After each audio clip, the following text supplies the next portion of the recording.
एक बार एक बूढ़ी माँ को उसके बेटे ने एक वृद्ध आश्रम में ले जाकर छोड़ा।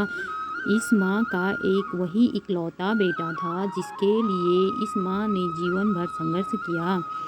इसी बेटे के लिए वो सब कुछ किया जो एक माँ को करना चाहिए था।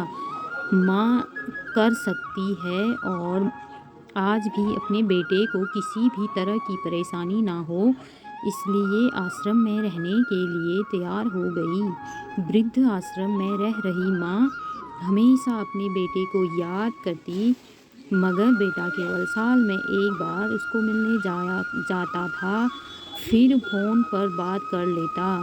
कई साल बीत गए। वृद्ध आश्रम से बेटे को एक दिन फ़ोन आया। उन्होंने कहा, बेटा जल्दी से आश्रम के लिए अपनी माँ से मिल लो, वो बहुत सीरियस है। बेटा जब अपनी बीमार माँ के पास पहुँचा तब वह अपनी आखिरी सांसें गिन रही थी। बेटे ने अपनी माँ से उसकी आखिरी इच्छा पूछते हुए कहा, माँ मैं तुम्हारे लिए क्या कर सकता हूँ, बताओ। माँ ने कहा, बेटा इस आश्रम में गर्मी और मच्छर बहुत ज़्यादा हैं, यहाँ पर कुछ पंखे लगवा देना। फ्रिज ना होने की वजह से माँ ने कहा, बेटा इस आश्रम में गर्मी और मच्छर बहुत ज़्यादा है, यहाँ पर कुछ पंखे लगवा देना। फ्रिज ना होने की वजह से यहाँ पर हम बूढ़ों को कई बार भूखे पेट ही सोना पड़ता है, क्योंकि किसी ने दिया हुआ खाना खराब होने से नहीं बचा पाते। तो इस आश्रम के लिए एक दो फ्रिज भी खरीद कर दे देना।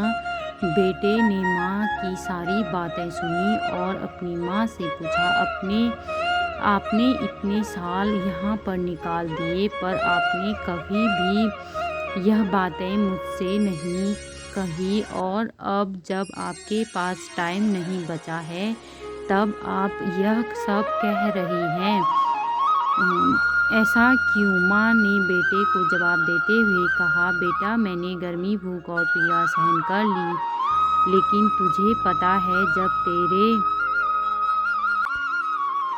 जब तेरे बच्चे तुझे यहाँ पर छोड़ कर जाएंगे तब तू यह सब सहन नहीं कर पाएगा। इसलिए तेरी सुविधा के लिए मैं तुझे यह सब लगाने के लिए कह रही हूँ। दोस्तों, माँ की ये आखिरी लाइन किसी भी बेटा या बेटी की आंखें खोलने के लिए सक्षम है। इतिहास हमेशा अपने आप को दोहराता है। अगर आप चाहते हैं कि आपके साथ अच्छा व्यवहार हो तो आपको भी दूसरों के साथ वैसा ही व्यवहार करना पड़ेगा। पूरी कहानी देखने के लिए आपका धन्यवाद। ऐसे ही कहानी सुनने के लिए वीडियो को लाइक, सब्सक्राइब कर दीजिएगा।